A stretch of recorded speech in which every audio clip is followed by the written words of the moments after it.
tingkatkan tekad, kuatkan hati. Negeri ini memanggilmu kawan. Belajar bergerak berbagi untuk negeri. Guru penggerak majukan pendidikan. Guru penggerak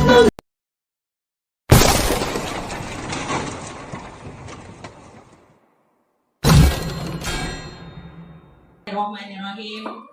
Yang saya hormati Bapak Kepala Sekolah UPTD SD Negeri Donal 4 Sompe. Yang saya hormati Bapak dan Ibu guru serta tenaga kependidikan UPTD SD Negeri Donal 4 Sompe. Yang saya cintai anak-anakku semua yang mewakili kelas 4, 5, dan 6. Assalamualaikum warahmatullahi wabarakatuh. Waalaikumsalam warahmatullahi wabarakatuh. Alhamdulillahirabbil alamin. Wassalatu wassalamu ala asrofil anbiya'i wal mursalin Sayyidina Muhammadin wa ala alihi washabihi ajmain, amma ba'd. Alhamdulillah, senantiasa kita panjatkan hadirat Allah Subhanahu wa Ta'ala karena nikmat kesempatan, nikmat kesehatan yang diberikan kepada kita semua, sehingga kita sempat bertemu di kelas ini untuk kegiatan diseminasi budaya positif yang akan kita terapkan di sekolah kita. Salawat dan salam kepada junjungan kita Nabiullah Muhammad sallallahu alaihi wasallam, Nabi yang menjadi uswatun hasanah, yang akan membimbing kita, yang akan menjadi syafaat kita di yaumil akhirat nanti, insya Allah. Allahumma shalli ala sayyidina. Baik,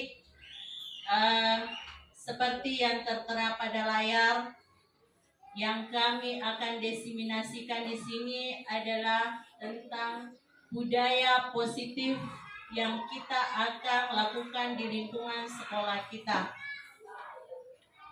Sebelumnya saya sangat berterima kasih kepada Bapak Kepala Sekolah, rekan-rekan pendidik, dan tenaga pendidikan serta anak-anakku semua memberikan kesempatan, memberikan waktu kepada saya untuk melakukan aksi nyata dalam rangka pemenuhan modul 1.4 calon guru penggerak angkatan 11 Kabupaten Wajo.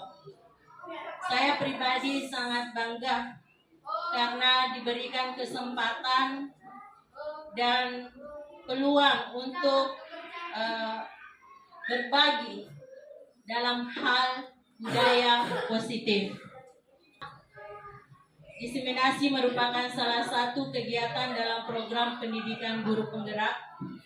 Diseminasi budaya positif 1.4 diselenggarakan untuk memotivasi guru dan warga sekolah untuk menerapkan budaya positif di lingkungan sekolah.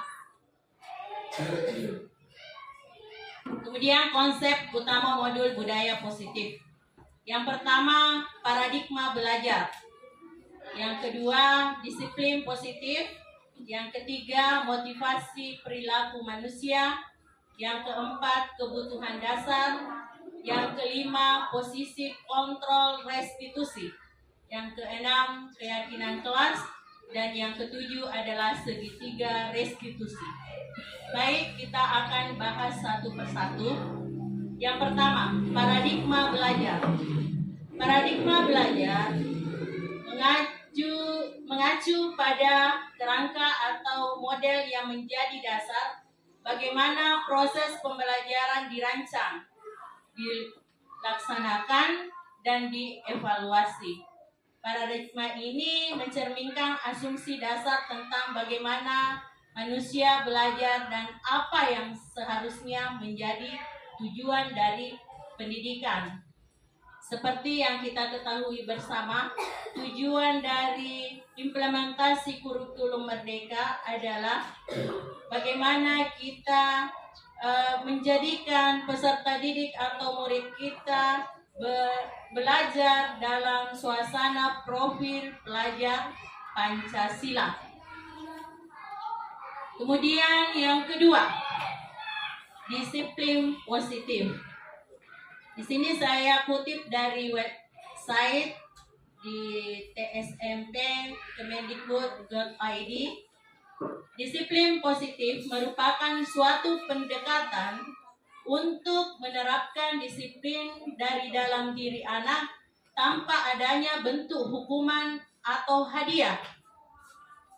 Dengan adanya cara ini, maka pendekatan yang dilakukan tanpa menggunakan kekerasan sehingga fokusnya pada memotivasi refleksi terhadap kesalahan yang dilakukan, menghargai dan membangun logika yang bersifat panjang. Jadi dalam prosesnya, anak dapat mengerti serta belajar dari kesalahannya yang mereka perbuat. Selain itu, anak juga dituntut untuk bertanggung jawab dan berempati terhadap berbagai hal yang telah dilakukannya. Motivasi perilaku manusia. Dian Gonseng dalam bukunya Restructuring School Discipline menyatakan ada 3 motivasi perilaku manusia. Yang pertama, untuk menghindari ketidaknyamanan atau hukuman ini adalah tingkat terendah dalam motivasi perilaku manusia. Yang kedua, untuk mendapatkan imbalan atau penghargaan dari orang lain, satu tingkat di atas motivasi yang pertama.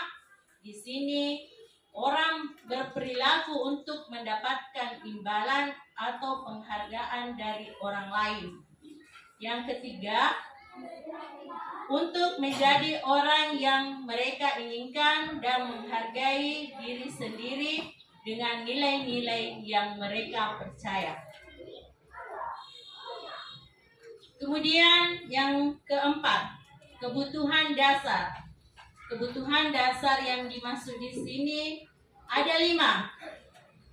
Setiap manusia itu menginginkan kebutuhan bertahan hidup, di mana contohnya kita butuh makan, minum, ya. Itu adalah kebutuhan dasar kita sebagai manusia, kebutuhan bertahan hidup. Yang kedua, manusia membutuhkan kasih sayang dan rasa diterima. Ya, rasa kasih sayang dan rasa diterima ini tidak bisa lepas dari kehidupan kita sebagai manusia. Yang ketiga, penguasaan atau kebutuhan pengakuan atas kemampuan.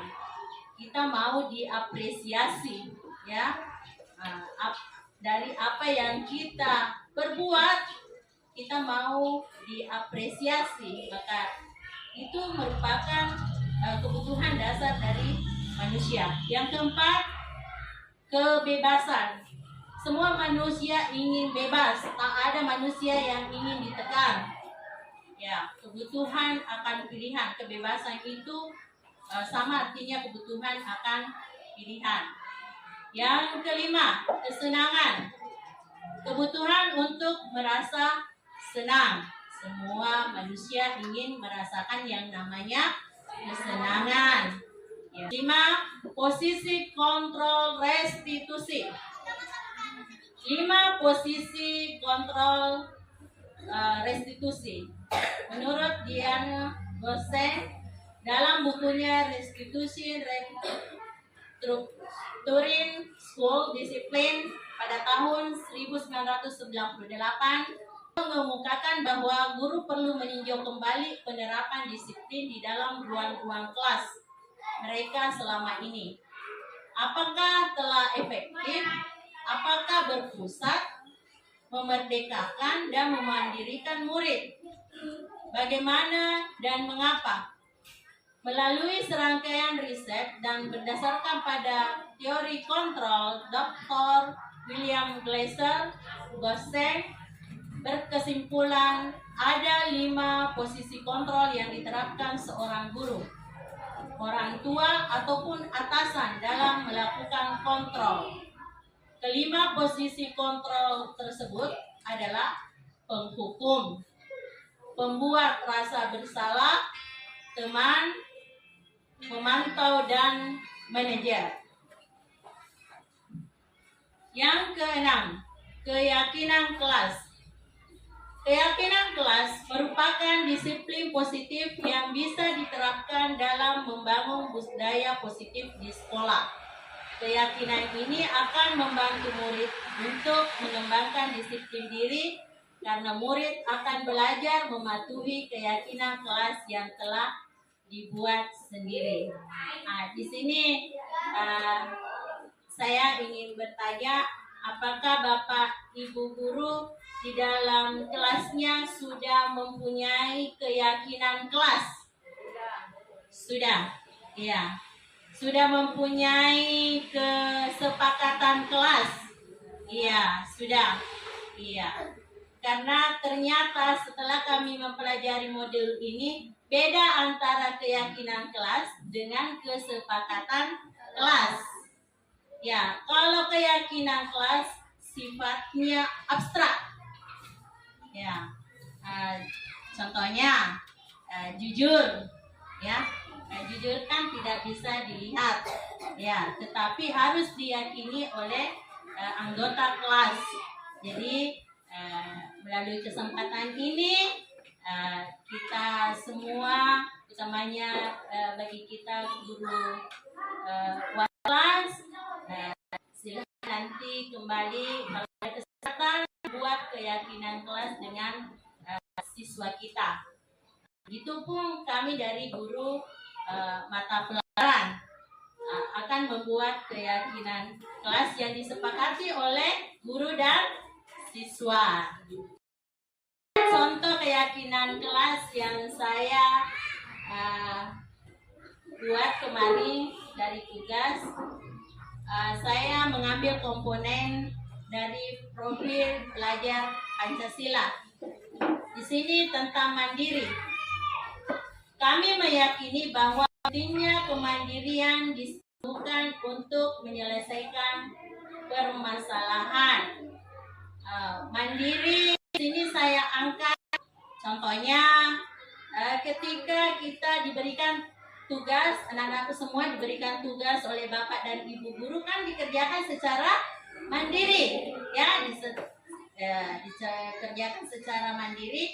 Maka ketika tugas kita kerjakan itu harus kita temukan sendiri jawabannya, ya, bagaimana kita menyelesaikan permasalahan atau soal yang diberikan oleh Bapak dan Ibu guru itu secara mandiri, ya. Kemudian bernalar kritis. Kami yakini bahwa penting berpikir kritis dalam mengambil keputusan. Ketika kita ingin mengambil keputusan, tentunya harus melalui beberapa tahap. Harus kita pikirkan dampak positifnya dan dampak negatifnya ketika sebuah keputusan kita ambil. Ya, jadi harus disertai dengan bernalar kritis. Kemudian yang selanjutnya berkebinekaan global. Kami meyakini bahwa pentingnya berkebinekaan global ditunjukkan dengan sopan santun dan saling menghargai. Tentunya di lingkungan sekolah kita ini berbeda latar belakang, keluarga, ekonomi, ya, pekerjaan dari orang-orang tua siswa kita, sehingga itu dianggap dengan kebinekaan global, ya. Kemudian bergotong royong. Kami meyakini bahwa pentingnya gotong royong ditunjukkan dengan belajar kelompok dan Jumat bersih, ya. Di pembelajaran berdiferensiasi kita itu diarahkan untuk cenderung memberi memberikan tugas ke siswa dengan cara berkelompok. Ya, memberikan tugas ke siswa dengan belajar kelompok. Nah, ini kita sudah laksanakan sebenarnya di sekolah kita. Walaupun istilah itu baru kita perjelas ketika kurikulum Merdeka diterapkan, ya. Kemudian kreatif. Kami meyakini bahwa pentingnya kreatif ditunjukkan dengan menghasilkan karya dan proyek. Ya, karya dan proyek. Saya kira anak-anakku di sini di PTD SD Negeri 204 Sompak sudah banyak menunjukkan kreativitasnya. Baru-baru ini kita lomba Geraja Indah. Alhamdulillah kita mendapatkan juara. Itu adalah bentuk kreativitas dari dari sekolah kita yang dimana melibatkan guru kita sebagai pembimbing dan kita sendiri sebagai yang dibimbing, ya. Kemudian saya segitiga restitusi. Minggu lalu saya mempraktekkan ini ke siswa kita, Ananda Muhammad Agam dengan Ananda Mufidah. Segitiga restitusi. Di sini kita diarahkan untuk menyelesaikan masalah tanpa menghukum, tanpa memberikan hadiah. Untuk lebih mudah dipaham, saya panggil kembali Ananda Agam untuk mempraktikkan segitiga restitusi. Boleh nak ke depan? Bisa menghadap sama saya nak? Ya. Selamat siang, Agam. Ya. Apa kabarnya hari ini? Baik. Tahu tidak kenapa anak Agam saya panggil ke sini? Tidak tahu. Oh, baik. Tadi Ibu perhatikan di dalam kelas, Nah Agam menyontek temannya yang berada di sampingnya. Ya, iya, iya. Ya. Apakah perbuatan itu baik untuk Agam? Tidak, tidak. Iya, iya. Jadi menyontek itu tidak baik, ya. Iya. Jadi, nah Agam ini harus tahu memang setiap manusia itu pasti pernah melakukan yang namanya kesalahan. Ibu guru juga pernah melakukan kesalahan. Waktu sekolah dulu biasa mencontek hasil pekerjaan teman, tetapi hal itu tidak boleh kita ulangi. Karena kenapa? Tidak mencerminkan sifat yang apa dulu keyakinan kelasnya? Sifat apa? Jujur. Jujur. Iya, kita kembali ke keyakinan kelas. Di keyakinan kelas kita sudah sepakati setiap murid yang ada di kelas 5 itu harus jujur. Sementara menyontek itu adalah perbuatan yang tidak jujur. Baik. Nah, boleh tidak saya tahu kenapa Nak Agam melakukan perbuatan yang tadi menyontek? Karena lupa belajar. Kenapa bisa lupa belajar? Main. Jadi anak Agam ini setiap kali ada tugas, ingin ujian, agar kiranya belajar sebaik-baiknya, agar nilai kita bisa sesuai harapan dan tidak menyontek lagi kepunyaan teman, ya, hasil pekerjaan teman. Iya, baik. bisa berubah? Yakin? Yakin. Mulai kapan mau berubahnya? Mulai sekarang dan selanjutnya tidak ada lagi kata menyontek dalam kamus kehidupannya Nak Agam ya. Iya. Baik, kita pause dulu Agam. Iya. Terima kasih Nak. Silakan kembali ke kelasnya. Demikian contoh dari segitiga restitusi, di mana kita di sini ditekankan untuk mengingatkan kembali keyakinan kelas yang telah disepakati sebelum kita memulai proses belajar mengajar. Ya, tapi kan ini tidak berlaku setiap hari, ya, waktu tertentu saja. Seperti kemarin Nanda Mufidah di situ saya ambil contoh sering terlambat ke sekolah. Ya, sering terlambat ke sekolah. Alasannya karena telat bangun, banyak main game, banyak main HP, sampai lupa apa PR-nya dikerjakan. Nah, ya. Baik, kemudian contoh kasus siswa datang terlambat, siswa menyontek saat ulangan harian, siswa mengejek temannya, siswa tidak mengerjakan PR, dan banyak lagi contoh kasus yang lain yang biasa kita dapatkan di keseharian sekolah kita.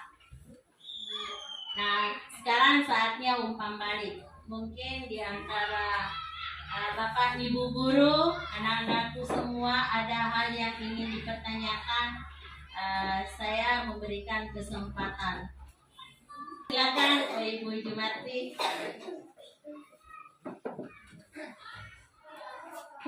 Ya, terima kasih atas kesempatan yang diberikan kepada saya. Menyimak tadi penjelasan dari Ibu, ada yang ingin saya tanyakan di sini mengenai bagaimana seorang guru itu sebagai penghukum, contoh-contoh apa yang bisa dilakukan terhadap siswanya sehingga tidak memberikan kesan yang negatif terhadap siswa itu, sehingga dia memberikan hukuman tapi kesannya tidak negatif terhadap siswa. Jadi itu sebagai penghukum apa saja yang bisa kita lakukan. Pertanyaan yang sungguh luar biasa. Terima kasih atas pertanyaannya. Bagaimana seorang guru itu menjadi seorang penghukum? Ya, jadi guru penghukum itu selalu mengatakan, kamu salah, kamu harus mengikuti apa yang saya mau, ya. Nah, itu penghukum. Ya, kalau kamu tidak lakukan, maka hukumannya masuk WC atau membersihkan WC. Ya, itu adalah guru penghukum. Ini sangat berdampak negatif ya kepada siswa ketika seorang guru menjadi guru penghukum. Ya, guru penghukum. Dampaknya sangat negatif. Karena seperti tadi yang kita kembali ke sifat atau kebutuhan dasar manusia. Manusia itu ingin, yang kedua tadi ingin kasih sayang. Tidak ada yang ingin mendengarkan perkataan yang kasar. Ya. Tidak ada yang ingin mendengarkan kata-kata yang negatif. Semuanya ingin disayangi, semuanya ingin dihargai, ya. Jadi seperti itu ya. Jawaban dari kami, semoga bisa diterima Bu. Jawaban dari kami, iya. Mungkin anak-anakku ada yang ingin bertanya. Baik, jadi untuk materi kami budaya positif saya anggap cukup. Kita bisa berkolaborasi di kembali ya, mana PTD SD Negeri Donor 4 sudah mempunyai kombel yang bernama Si Raga-Raga. Terima kasih atas kesempatannya. Saya akhiri, wabillahi taufik wassahadah. Wassalamualaikum warahmatullahi wabarakatuh. Waalaikumsalam warahmatullahi wabarakatuh. Bismillahirrahmanirrahim. Assalamualaikum warahmatullahi wabarakatuh. Waalaikumsalam warahmatullahi wabarakatuh. Apa kabar semuanya? Baik, alhamdulillah. Allahu Akbar. Alhamdulillah, segala puji kita panjatkan kehadirat Allah Subhanahu wa taala. Pada pagi hari ini kita diberikan kesehatan, kesempatan untuk bertemu kembali di ruangan kelas 5. Anak-anakku semua, sebelum Ibu memulai proses pembelajaran, Ibu memulai materi, terlebih dahulu kita akan diperkenalkan dengan budaya positif, dilanjutkan dengan membuat keyakinan kelas. Ada yang tahu apa itu budaya positif? Ada yang bisa memberikan pendapat?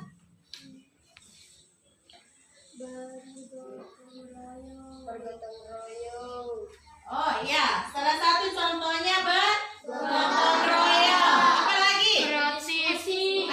Kreatif. Apa lagi? Mandiri. Oh, mandiri. Apa lagi?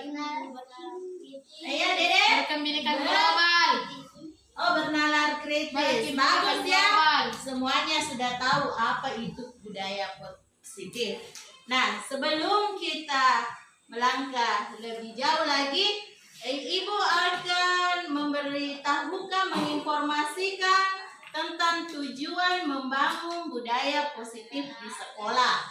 Jadi tujuannya untuk menumbuhkan karakter anak, ya, supaya makasihnya sampai ke dota di itu karakter.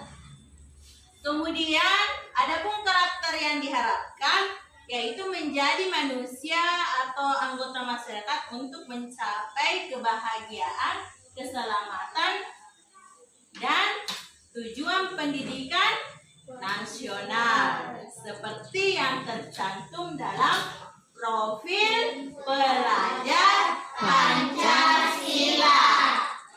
Kita menyanyi dulu dimensi pelajar Pancasila, dinyanyikan dengan gerakan. Boleh? Boleh. Baik, kita mulai. 1, 2, 3, ya. Belajar Pancasila, beriman dan bertakwa pada Tuhan yang Esa dan berakhlak mulia, berkebinekaan global, gotong royong mandiri, kreatif dan bernalar kritis. Sudah sediakan kertas plano di depan.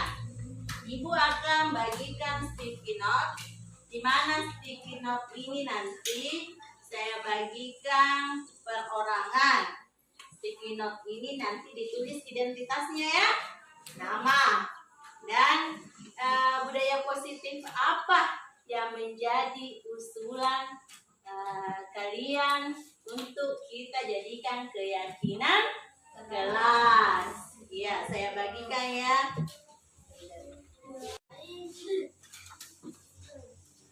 Hijau semua. Ya, tidak semua nak.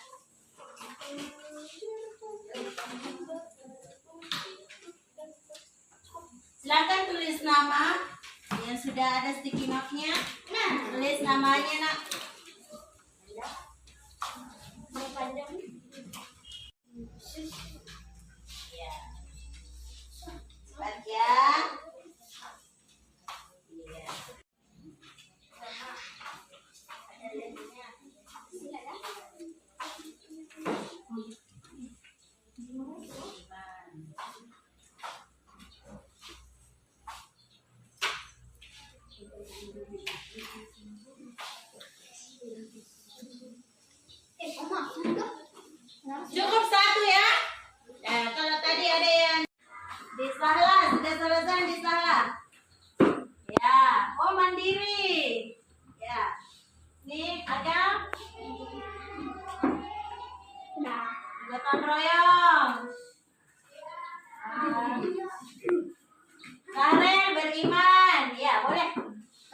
Gotong royong juga.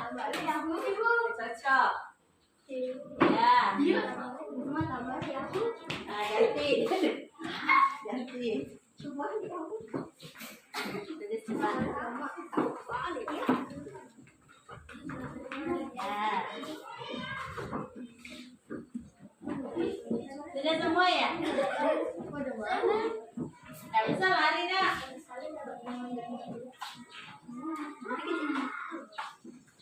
Ya.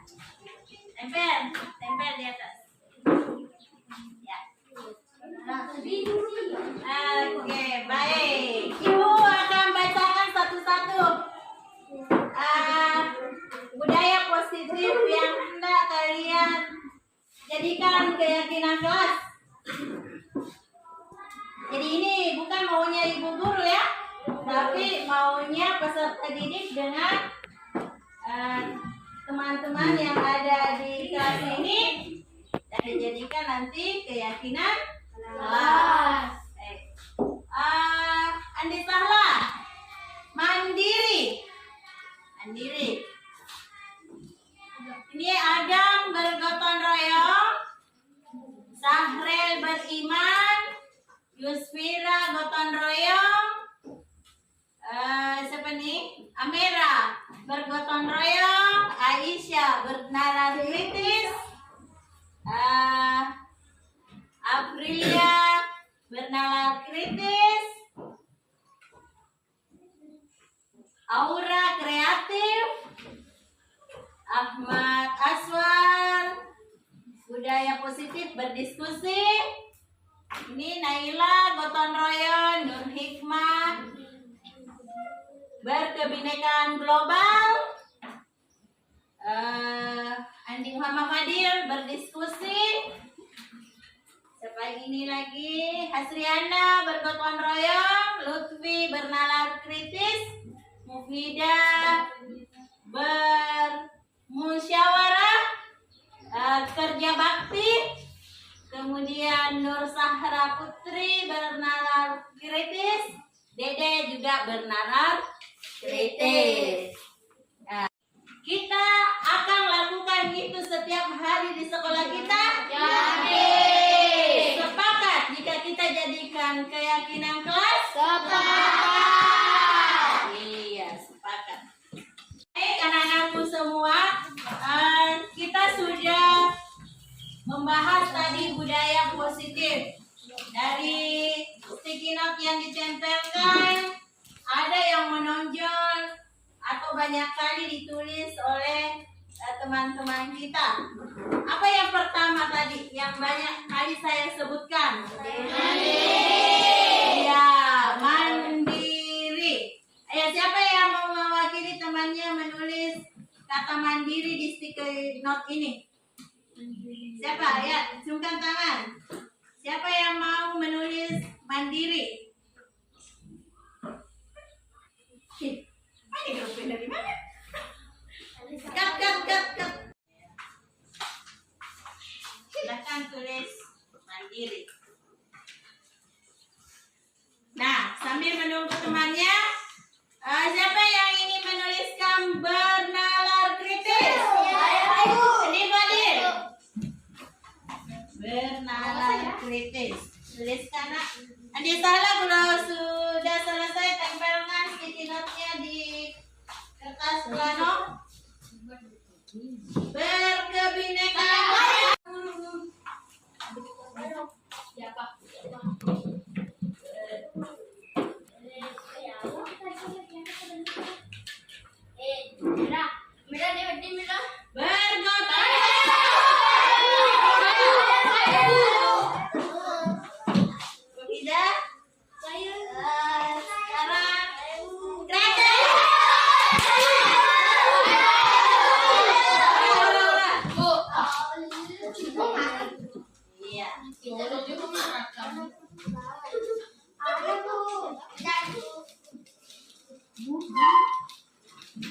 Boleh. Untuk siapa yang cenderung memilih di antara kelima budaya positif di atas, Yang mana kita pilih Agam? Tulis Meki di sini. Apa yang kita pilih dari kelima yang di atas? Nah, tulis nama Kak. Siapa tadi yang belum menulis? Nah, ini yang tadi kan sudah kan? Sudah ada perwakilan ini. Siapa lagi? Saya. Nah. Kok saya itu sudah ada? Oh, sudah Meki tadi. Nah. Saya juga sudah. Ya, tulis. Sejajarkan dengan keyakinan kelas yang tulis tadi namanya. Tulisannya. Ya. Jadi Apalagi? Jadi semuanya dapat kesempatan yang sama ya. Nah. Aduh, dilupa namanya. Dilupa namanya.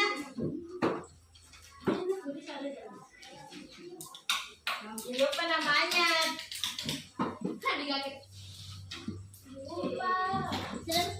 Saya tidak ada namanya, ada juga yang ini yang bergotong royong itu siapa? Yang ini. Merah? Ambil pulpen. Adalah keyakinan kelas yang banyak dipilih oleh teman-temannya. Yang paling banyak di sini apa? Royong. Bergotong royong. Yang kedua apa? Mandiri. Yang ketiga? Bernalar kritis. Yang keempat?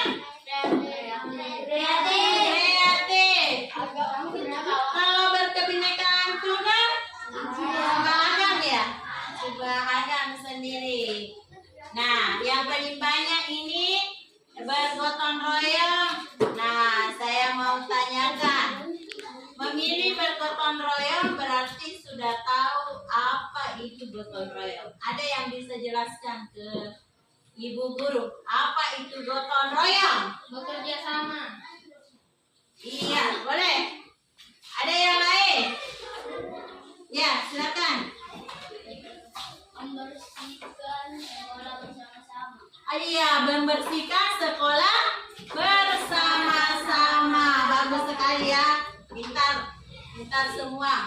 Nah, sekarang kita pilih keyakinan kelas yang kedua yang dipilih terbanyak. Apa? Mandiri. Ada yang tahu apa sih itu mandiri?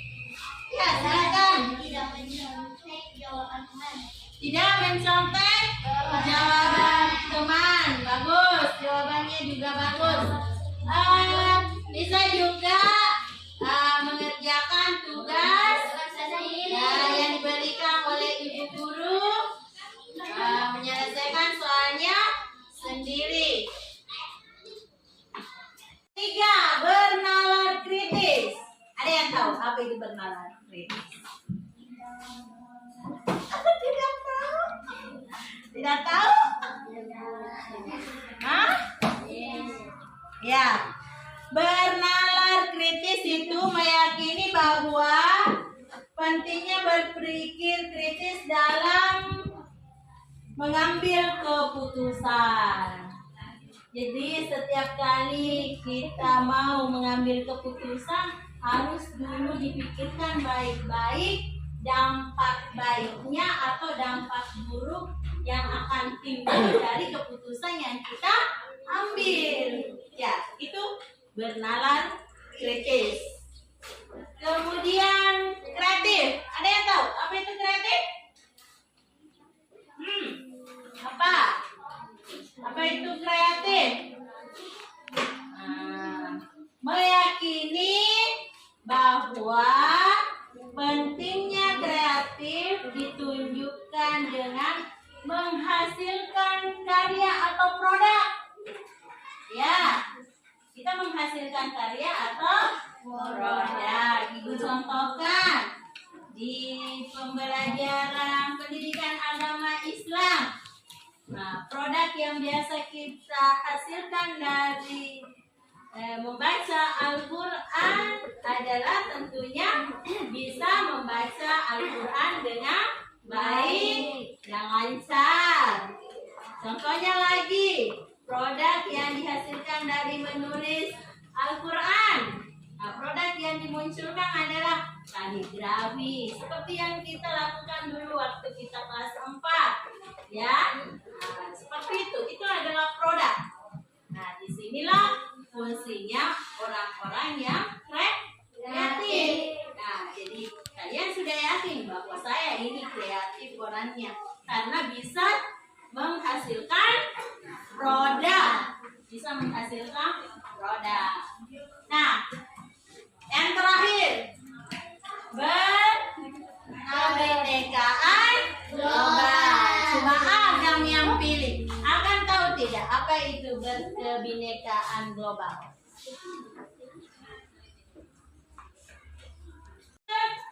Berkebinekaan global. Ini tidak ada namanya. Siapa yang punya ini? Oh iya, Akila. Apa itu berkebinekaan global? Akila? Oh iya, termasuk ya kita berbeda-beda keluarga. Maksudnya di sini Akila, kita berasal dari keluarga yang berbeda. Di sini kan tidak ada yang saudara kan? Tidak ada yang saudara kandung? Iya, kita cuma saudara seiman. Kita saudara seiman. Nah, kita hanya teman. Kita hanya satu kelas. Nah, itulah yang dimaksud dengan kebinekaan global. Nah, di sukunya juga. Mungkin di sini ada yang suku Bugis. Ada tidak? Ada selain Bugis di sini? Ada? Tidak, semuanya suku Bugis. Tapi mungkin di teman kita di kelas sebelah ada yang suku dari Makassar, ada suku Toraja, ya. Jadi itu yang dimaksud dengan berkebinekaan global. Iya. Nah, ini khusus untuk lingkup sekolah kita. Kalau berkebinekaan global secara luas itu tentunya mencakup seluruh dunia. Perbedaan suku, bangsa, ras, golongan, tapi semuanya itu tidak menjadi penghalang untuk kita saling mengenal. Untuk saling mengenal. Seperti yang diterangkan dalam Quran surah Al-Hujurat. Ya, masih ingat? Diciptakan laki-laki, perempuan, berbeda agama, suku, bangsa untuk saling mengenal. Nah, itulah yang dimaksud dengan berkebinekaan global. Kalau kita di sini kebinekaan global, itu tadi kita berbeda dari keluarga, dari latar belakang ekonomi, ya. Tapi kita terus saja bersatu agar proses pembelajaran kita aktif di kelas tanpa melihat seseorang dari latar belakang keluarganya, ya. Baik, jadi ada 5 keyakinan kelas yang akan kita sepakati. Sepakat, Maki? Sepakat. Semuanya sudah sepakat dengan keyakinan kelas ini? Sepakat. Yang pertama, mandiri, bernalar, berkebinekaan, bergotong royong. Bergotong royong.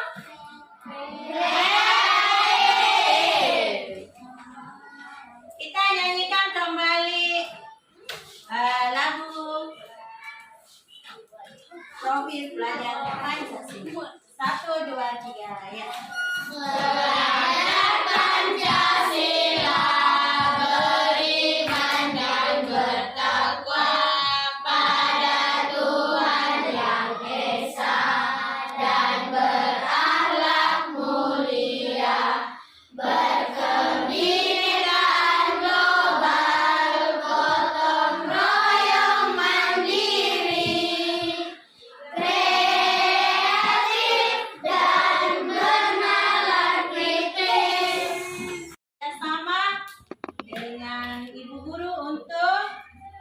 melaksanakan, melakukan praktek budaya positif dan keyakinan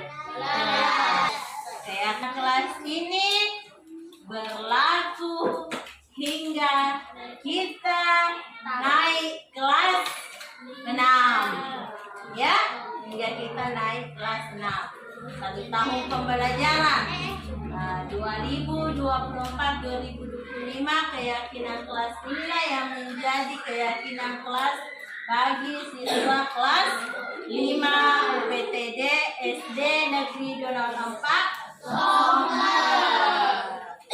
Baik, saya akhiri dengan ucapan wabillahi taufik wassalam.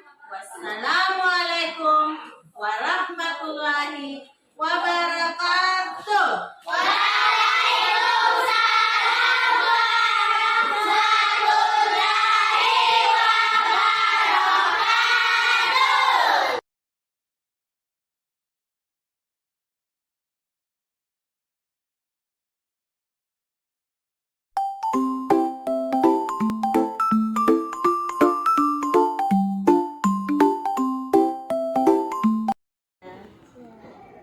Sudah istirahat?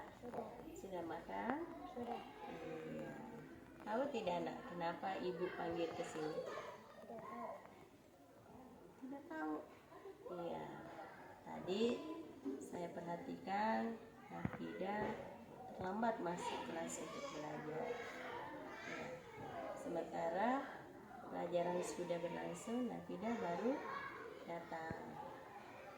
Tahu tidak jam berapa kita masuk belajar? 7.30. 7.30. Tadi Fida datangnya jam berapa? 7.30. Berarti terlambat. Nah, setiap manusia itu pasti pernah melakukan yang namanya kesalahan. Tapi kesalahan yang kita lakukan itu bisa kita perbaiki. Ya. Nah, saya mau tanya Nafidah, kenapa bisa terlambat tadi? Karena tidurnya kemalaman. Tidurnya kemalaman. Tidur kemalaman karena faktor apa? Main handphone. Main handphone sehingga kemalaman tidur. Nah, apakah ini baik untuk Fida? Tidak baik. Bisa mengganggu kesehatan dan resikonya juga datang terlambat. Fida ingat tidak keyakinan kelas yang pernah kita sepakati? Apa itu? Disiplin tepat waktu. Disiplin dan tepat waktu. Yakin tidak kalau disiplin dan tepat waktu itu membawa kebaikan? Yakin. Kalau yakin, pasti Fida mau ubah ya sikapnya yang tadinya terlambat, mau tepat waktu. Nah, sekarang kira-kira apa jalannya sehingga Fida tidak lagi datang terlambat? Tidur lebih awal. Tidur lebih awal, apalagi Menyalakan alarm. menyalakan alarm. Nah, menyalakan alarm sebelum sholat subuh sehingga bisa bangun sholat subuh dan tidak lagi terlambat ke sekolah. Iya, Ibu yakin bahwasanya Fida pasti bisa menjadi anak yang soleha, yang menjadi kebanggaan orang tua dan bapak ibu guru. Iya.